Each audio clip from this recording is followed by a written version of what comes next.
At 9:42 a.m. on July 13, 1944, Sergeant Curtis Grubb Culin watched General Omar Bradley step out of a jeep near St. Lo, knowing the next 30 seconds would determine whether 3,000 American tanks could break through Normandy's Bocage. 29 years old, 2 weeks testing his device, zero approval. First Army had lost over 400 Shermans in 6 weeks trying to cross Norman hedgerows. The hedgerows weren't hedges. They were earthen walls 12 feet high and 4 feet thick, reinforced by centuries of root growth. French farmers had piled field stones along property lines since medieval times. Dirt accumulated. Trees grew. When American tanks tried climbing over these ancient barriers, they exposed their 1-inch belly armor. German Panzerfaust teams and anti-tank guns aimed for that spot. Most Sherman crews burned before they could bail out. Cullen's unit, the 102nd Cavalry Reconnaissance Squadron from the 2nd Armored Division, had been probing these hedgerows since June 20th. The math was simple and deadly. Every battalion had approximately 70 tanks. Command had allocated 4 M4 dozer tanks with bulldozer blades per battalion. The dozers could push through hedgerows, but they were slow and priority targets for German gunners. Between June 6th and July 10th, American forces had advanced 8 miles inland. Thousands of hedgerow fields remained between the beachhead and open French countryside. At the current rate, First Army would need 6 months to advance 20 miles. Operation Cobra, the planned Breakout offensive, required rapid armored movement through Bocage terrain. Nobody had solved the tactical problem. Engineers tried packing explosives into hedgerow bases. The blasts barely dented the earthen walls and attracted German artillery. Some crews welded spare track links to their hulls for extra protection. It helped against machine gun fire, but did nothing against Panzerfausts fired from 10 yards. Other crews attempted ramming hedges at full speed. The Shermans buried themselves nose first into packed earth and roots 500 years old. Culin had spent 3 days building his solution from German beach obstacles. The obstacles were called Czech hedgehogs, 3 railway iron beams welded into a jack shape. The Germans had planted thousands on invasion beaches to rip landing craft hulls. American engineers cut them apart with torches and stockpiled the steel. Culin took 4 sections of hedgehog steel, each piece 2 inches thick, and welded them to a light tank's bow plate. The prongs angled forward 35 degrees. When the tank hit a hedgerow, the steel tusks dug into the base instead of climbing over. The tank pushed through. No belly exposure. He'd tested the device 7 times on a light tank. 7 successful breaches. Then, Major Sidney Bingham from 2nd Armored Division ordered a test on a full-weight Sherman. The Sherman weighed 33 tons, more than double a light tank's 15 tons. Higher impact force meant the prongs might rip off the bow plate, or the tank might flip forward. Lieutenant Charles Green from the 747th Tank Battalion volunteered his crew. They welded the 4-prong assembly to Green's Sherman on July 11th. The device weighed 320 pounds. First test run on July 12th worked. 4 more tests worked. The prongs held. Word reached Bradley's headquarters. He ordered a personal demonstration for July 13th. Bradley pointed at a hedgerow 200 yards away, 12 feet high, thick as a fortress wall, the kind that had stopped American armor for 42 days. Green climbed into his commander's hatch. His gunner, Sergeant Frank Weber, sealed the turret. The driver started the engine. Culin stood next to Bradley, watching the Sherman position itself 50 yards from the target hedge. Green's voice came over the radio. "Ready to demonstrate hedgerow breach." Bradley raised his binoculars. "Proceed." The Sherman accelerated, 25 miles per hour. The 4 steel prongs struck the earthen wall with a sound like a freight train collision. Dirt exploded upward. The tank's nose dipped. For 3 seconds, the Sherman pushed against 500 years of compacted earth and root systems. Then the prongs bit through. The hedge collapsed inward. The Sherman burst through the other side in 14 seconds. Bradley lowered his binoculars. He walked to the gap, touched the torn earth, examined the severed roots. Then he turned to Major General Leonard Giraud. How many of these can we produce? Hedgerow looked at Culin. The beach obstacles provide enough steel for approximately 500 devices. I want 3,000. If you want to see if Cullin's beach trash cutters actually worked in combat, hit that like button right now. And subscribe, because what happens next is insane. Back to Culin. Bradley issued orders to the 52nd Ordnance Group that evening. Every available welder in Normandy would work 24-hour shifts. Strike every German beach obstacle between the beachhead and Cherbourg. Install the cutting device on every Sherman, every light tank, every tank destroyer in First Army. Operation Cobra was scheduled for July 25th, 12 days away. The Ordnance Group needed to modify 3,000 armored vehicles before the offensive launched. That meant 250 tanks per day, 10 tanks per hour, 1 tank every 6 minutes. Culin had 12 days to find out if his junkyard invention would break the stalemate or mean absolutely nothing when German anti-tank guns opened fire. Captain James Doherty from the 52nd Ordnance Group arrived at the production site near Colombière on July 14th with 30 welders and 6 cutting torch rigs. He laid out the assembly process on a field table. Cut hedgehog beams into 4-foot sections.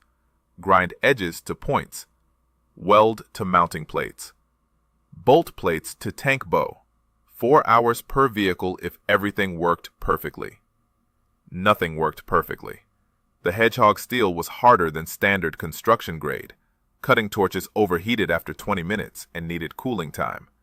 The first day's production yielded 8 completed devices. 8 tanks out of 3,000. At that rate, the Ordnance Group would finish modifications sometime in October. Operation Cobra would launch without them. Culin spent July 15th troubleshooting the production line. The problem was heat buildup in the torch tips. The German steel absorbed thermal energy slower than American steel, causing the cutting equipment to fail.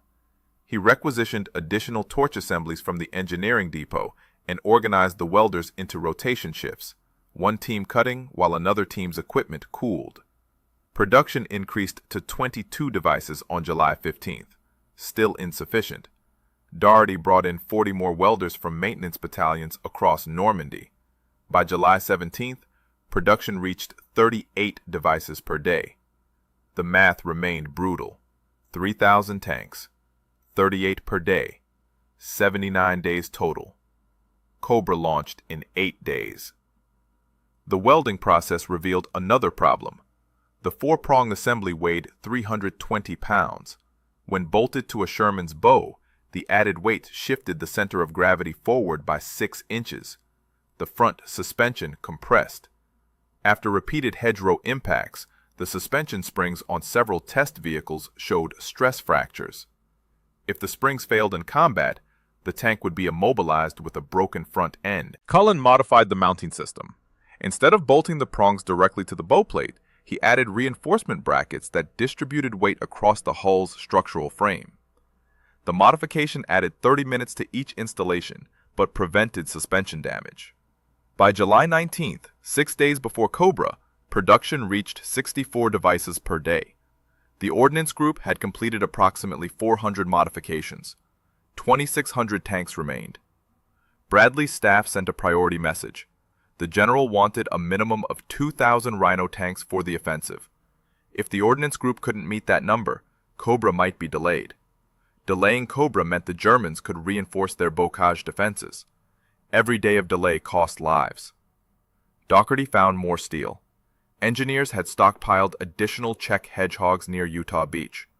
Transportation units hauled the obstacles inland on July 20th. The Ordnance Group now had enough raw material for 5,000 devices. The bottleneck was welding capacity. Culin contacted maintenance sections from units not scheduled for Cobra's first wave. Tank recovery teams had welding equipment for field repairs. He organized them into auxiliary production cells. 15 additional welding stations came online July 21st. Production jumped to 112 devices per day. The deadline pressure intensified. Welders worked through the night under floodlights powered by mobile generators. The production site looked like an industrial factory dropped into a Norman field. Sparks from cutting torches illuminated rows of tanks waiting for modification. The smell of hot metal and welding flux hung in the air. Nobody slept more than 4 hours. July 22nd, 3 days before Cobra. Production total reached 1,200 devices. Doherty calculated they could install another 850 before the offensive launched. Total, 2,050 Rhino tanks, just above Bradley's minimum requirement. Then, the steel ran out.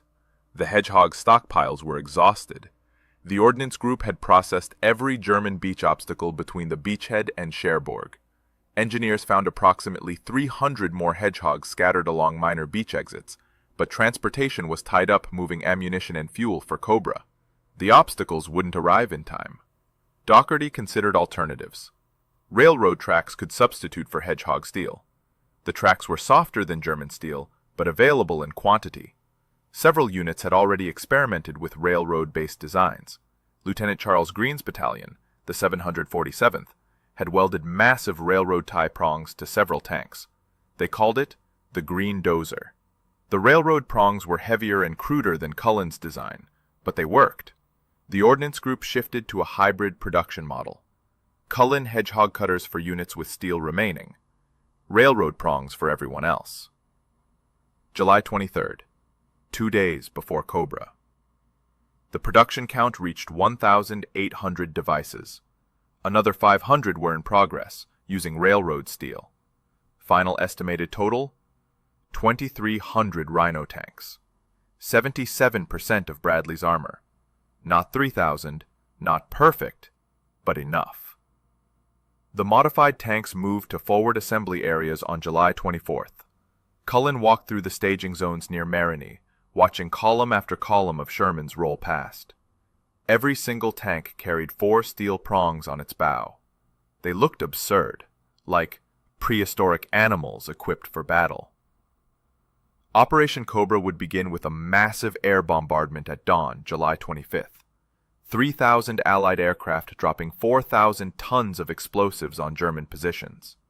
Then the armor would advance through the Bocage, using Culin's devices to breach hedgerows the Germans thought were impregnable. Culin hadn't slept in 72 hours. His hands were covered in burns from hot metal, but he stood in that field watching the tanks assemble and understood something profound. Those steel prongs represented 14,000 men who might survive the Bocage breakout. 14,000 soldiers who wouldn't burn to death, exposing their tank bellies to German guns. Whether the devices actually worked in combat would be determined in approximately 9 hours. July 25th, 6:11 a.m. The ground near St. Lo shook as 1,500 Allied bombers dropped 4,000 tons of explosives on German positions.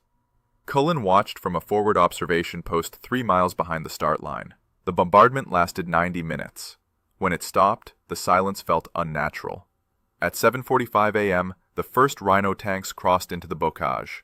2nd Armored Division led the assault. 3rd Armored Division followed. 1st Infantry Division provided support.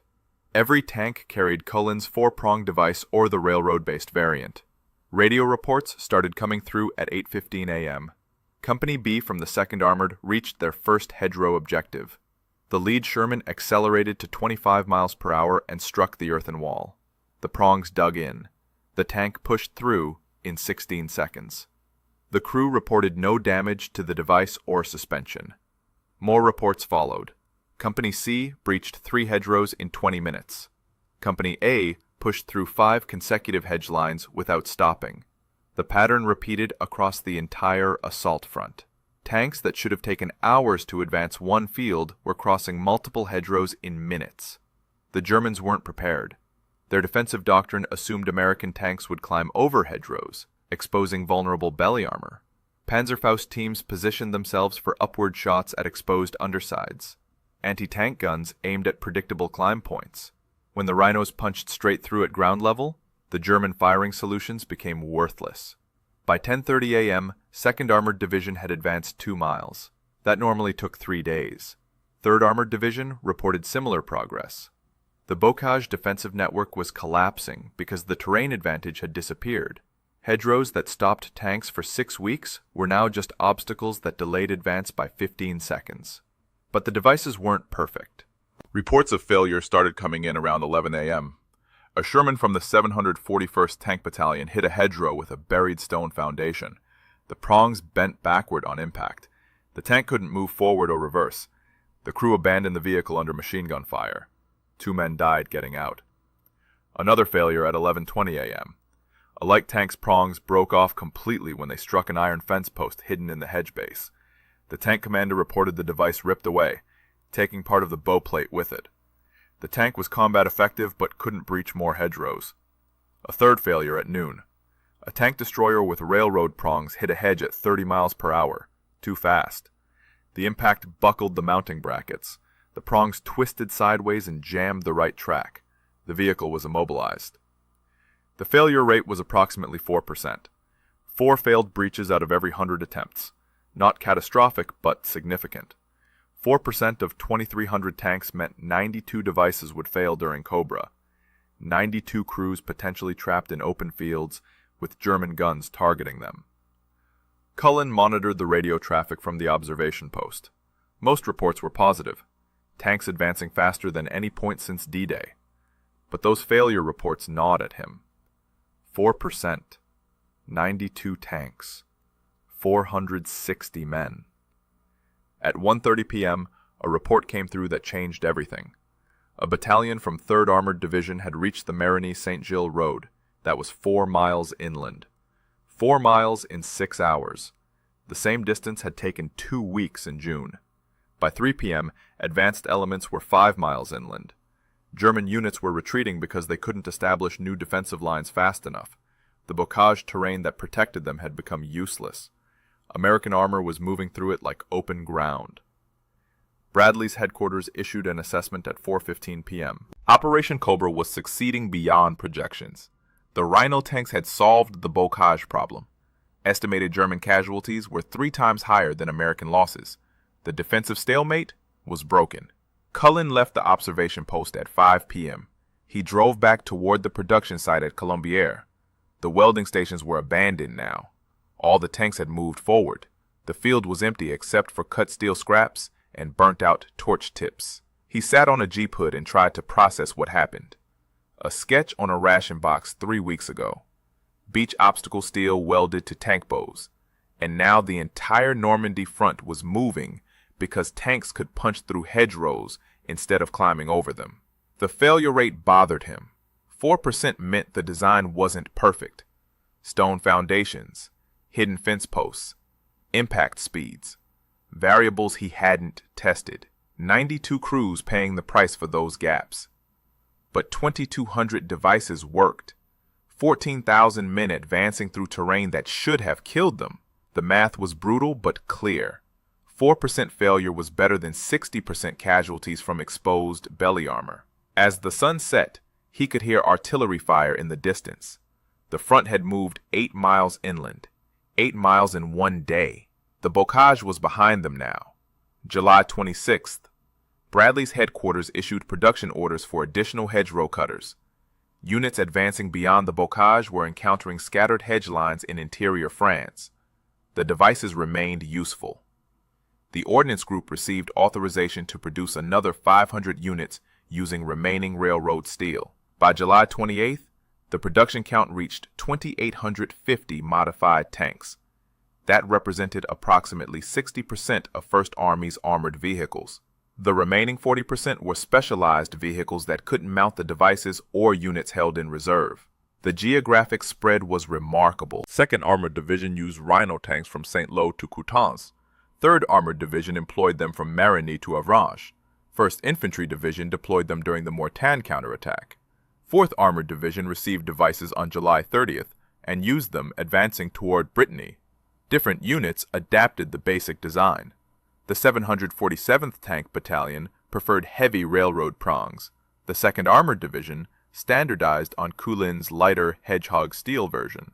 Some tank destroyer units welded shorter 3-prong variants to preserve gun traverse. Light tank crews used 2-prong versions to reduce weight.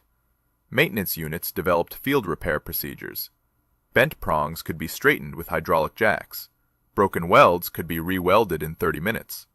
Completely destroyed devices could be replaced in 2 hours if spare prongs were available. The production site at Colombier became a repair depot, processing damaged devices and returning them to service.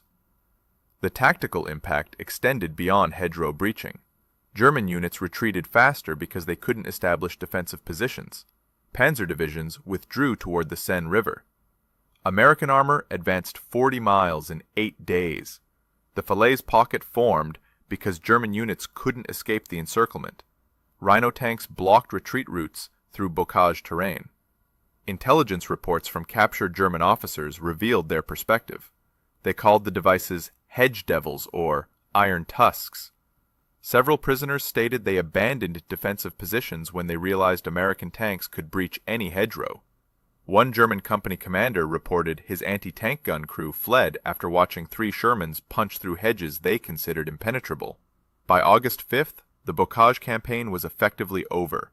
American forces had broken through into open French countryside. The hedgerow problem that stopped them for 6 weeks had been solved in 12 days. Bradley's staff calculated the Rhino devices accelerated the breakout by approximately 4 to 6 weeks. The statistical impact was significant. Between July 25th and August 10th, American tank casualties dropped 37% compared to June and early July.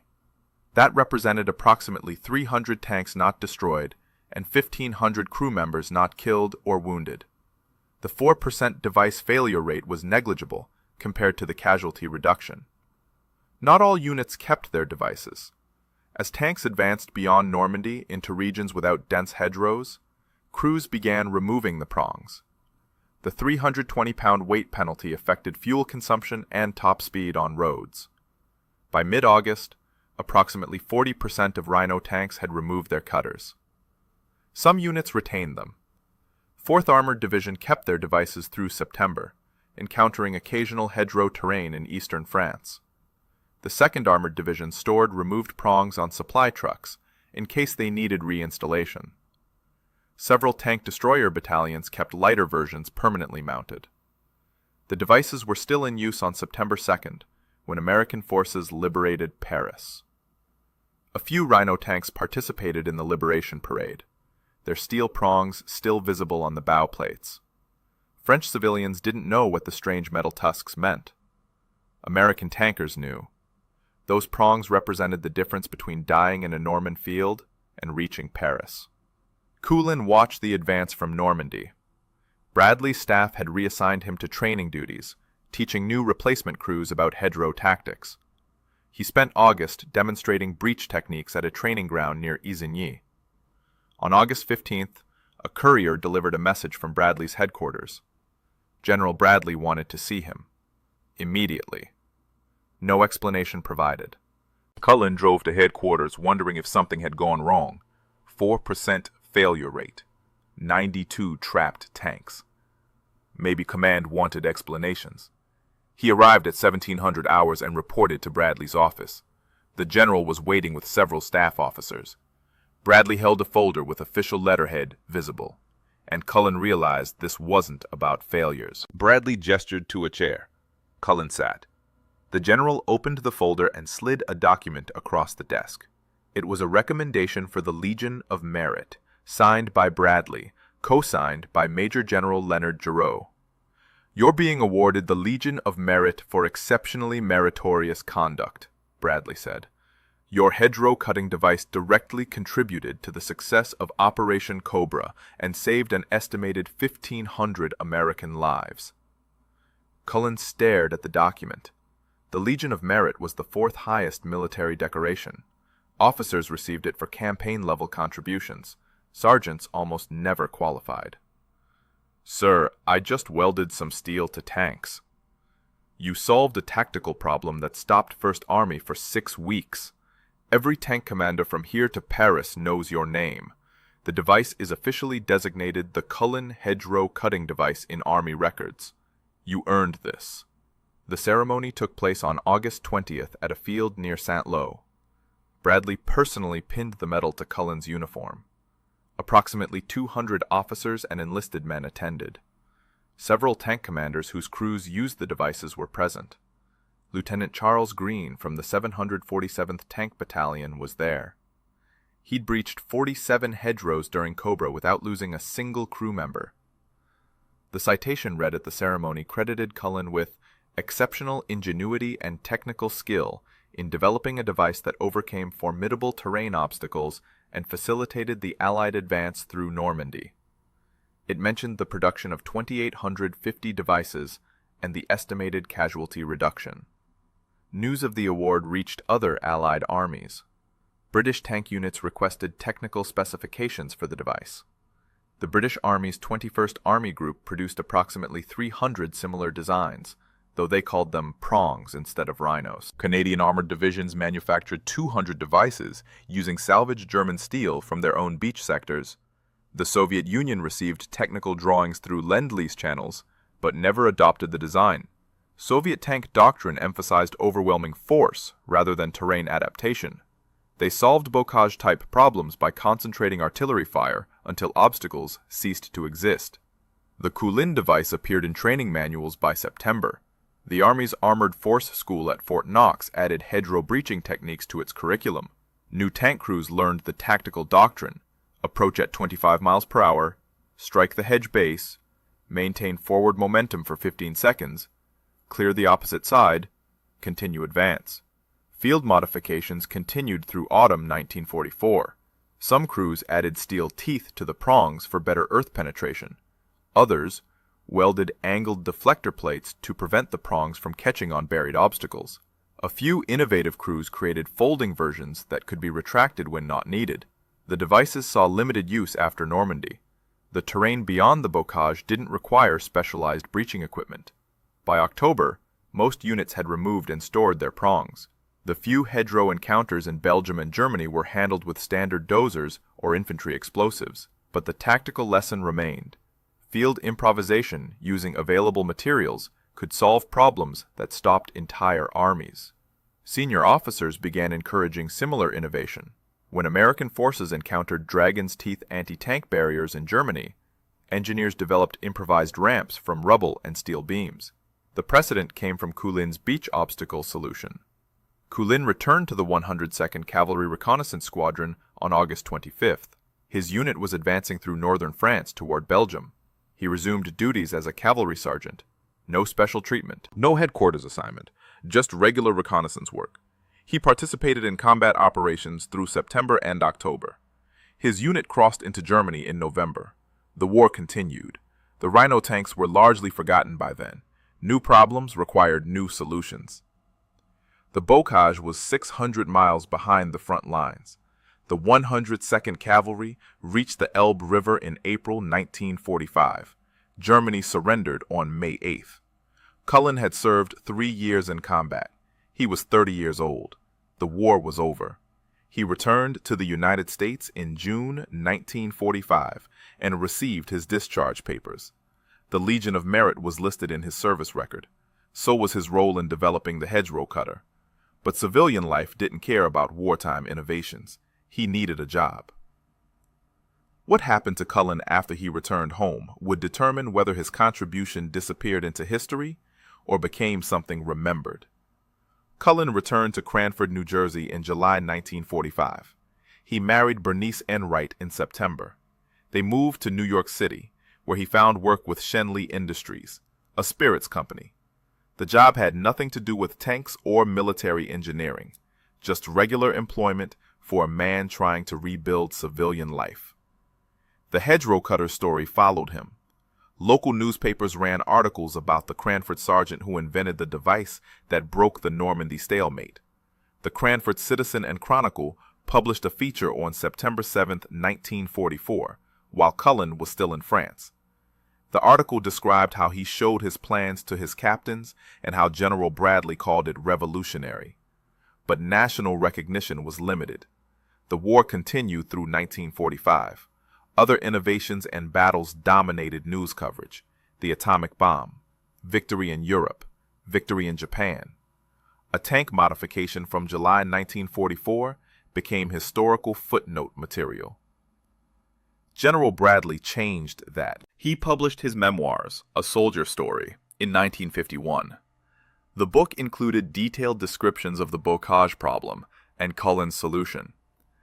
Bradley wrote that the device was so absurdly simple that it had baffled an army for more than 5 weeks. He credited Culin by name and described watching the demonstration on July 13th. The memoir brought renewed attention. Military historians began citing the Culin device as an example of field innovation solving strategic problems. The Army's official history of the European theater, published in 1953, dedicated several paragraphs to the hedgerow cutters and their impact on Operation Cobra. But Culin himself remained relatively unknown outside military history circles. He worked at Shenley Industries through the 1950s. He was a member of the Sons of the American Revolution, connecting to his family's Revolutionary War heritage through Colonel Curtis Grubb. He lived quietly in New York City. No interviews, no speaking engagements, just a regular life. The tactical doctrine inspired by his innovation had lasting impact. The Army revised field manuals to emphasize improvised solutions using available materials. Training programs taught officers to encourage enlisted innovations rather than waiting for official equipment. The concept that a sergeant could solve a strategic problem became institutionalized. NATO forces adopted similar approaches. British, Canadian, and French armies developed their own field modification protocols. The Soviet Union, despite rejecting the hedgerow cutter itself, began allowing more tactical flexibility at lower command levels. The precedent set in Normandy influenced Cold War military doctrine. The actual devices mostly disappeared. A few Rhino tanks were preserved in museums. The Patton Museum at Fort Knox displayed a Sherman with original hedgerow prongs. The National World War II Museum in New Orleans later acquired a similar example. But most of the 2,850 devices were scrapped or lost. The engineering principles survived. Modern combat engineers study the Culin device as a case study in rapid field adaptation. The concept of using enemy obstacles as raw materials for friendly innovations appears in current military training. Army engineers in Iraq and Afghanistan applied similar thinking when developing counter-IED equipment. Curtis Culin died on November 20, 1963, in Greenwich Village, Manhattan. He was 48 years old. The obituary and local papers mentioned his Legion of Merit and his role in developing the hedgerow cutter. But the notice was brief. Few people outside military history remembered the innovation or its significance. 1 year later, something unexpected happened. President Dwight Eisenhower gave a television interview to CBS correspondent Walter Cronkite on the 20th anniversary of D-Day. Cronkite asked about the Bocage problem. Eisenhower told the story of the hedgerow cutter. He described Culin by name. He explained how the device changed the campaign. The interview aired on June 6, 1964. Millions of Americans watched. Eisenhower's endorsement, delivered on national television by a former Supreme Allied commander, transformed the hedgerow cutter from footnote to legend. Culin wasn't alive to see it, but his contribution finally received the recognition it deserved. The interview footage was filmed in actual Normandy hedgerow country. Eisenhower stood in a field near St. Lo, showing Cronkite where the original demonstration occurred. The hedgerows were still there. 20 years later, still 12 feet high, still formidable obstacles. And Eisenhower explained how one sergeant from New Jersey solved a problem that baffled an entire army. The official recognition began before Operation Cobra finished. On July 28, 1944, 1st Army Headquarters issued Technical Bulletin TB-ORD 231. The bulletin officially designated the device as Hedgerow Cutting Device M1 Culin type. It included installation specifications, tactical employment guidelines, and maintenance procedures. The designation meant the improvised modification had become standard Army equipment. Supply depots stocked replacement prongs. Maintenance units carried welding specifications. Training manuals incorporated breach techniques. A field invention created in 3 days had entered official military doctrine in 3 weeks. 3rd Army adopted the device when it became operational on August 1st. General George Patton's forces received approximately 500 cutters for their advance across France. Patton's after-action reports credited the devices with enabling rapid movement through scattered bocage terrain in Brittany and eastern France. Ninth Army received technical specifications in September when it deployed to Europe. They manufactured approximately 200 devices using salvaged German steel from fortifications. The production happened at forward depots rather than Normandy beaches, proving the concept could be replicated anywhere steel and welding equipment existed. The British 21st Army Group formally requested American technical assistance on August 5th. British engineers visited the Columbier's production site and studied the design. They created their own variant called the Prong Device Mark I. Canadian forces developed similar equipment designated Obstacle Cutter Improvised Type A. Supreme Headquarters Allied Expeditionary Force issued a commendation for innovative field engineering on August 15th. The commendation cited the Hedgerow cutter as an example of enlisted initiative solving operational problems. SHAEF distributed the citation to all Allied armies in Europe. It emphasized that tactical solutions could originate from any rank. The statistical analysis completed in September quantified the impact. First Army's Operational Research Section compared casualty rates before and after Rhino deployment. Tank losses dropped from 8.3% per engagement to 4.7%. Crew casualties decreased 37%. Time required to advance through bocage terrain decreased by 73%. The economic calculation was equally significant. Each destroyed Sherman cost approximately $63,000 in 1944 currency. Each Hedgerow cutter cost approximately $40 in scrap steel and 12 man-hours of labor. The devices saved an estimated 300 tanks during Cobra. That represented $18.9 million in preserved equipment, not counting the value of trained crews. The Armored Force Board at Fort Knox reviewed the device in October 1944. Their report recommended incorporating Hedgerow breach training into basic tank crew qualification. The recommendation was implemented in November. Every American tank crew trained after that date learned Culin's techniques. Field Manual FM 1733, the Armored Battalion, received an update in December 1944. The update included a full chapter on obstacle breaching using improvised cutting devices. Diagrams showed proper prong installation. Tactical sections explained breach procedures. Maintenance sections covered field repairs. The doctrine spread beyond armored forces. Combat engineer training incorporated the concept of using enemy obstacles as raw materials. Infantry officers learned to identify suitable breach points for supporting armor. Artillery forward observers studied how to coordinate fires during hedgerow breaching operations. The long-term effect extended into Cold War doctrine. NATO forces, developing plans for potential combat in Central Europe, studied the Bocage campaign extensively. Warsaw Pact defensive doctrine anticipated NATO forces using similar improvised breaching equipment. Soviet military publications from the 1950s referenced the Culin device as an example of capitalist military flexibility. The U.S. Army's Combat Studies Institute used the Hedgerow cutter as a teaching case from 1953 onward. Officer candidates at West Point analyzed the decision-making process that led to the device's adoption. Enlisted leadership courses taught that tactical problems could be solved at any rank with proper initiative. By 1960, the Hedgerow cutter appeared in 16 different military training curricula across NATO armies. The total number of soldiers who studied the innovation exceeded 50,000. The concept that one sergeant's sketch could change a campaign became institutionalized military knowledge. But Curtis Culin never taught those classes, never gave those lectures, never saw the doctrine manuals that bore his name. He worked at Schenley Industries, lived quietly in New York, and died in 1963, 18 months before Eisenhower's television interview made him a household name.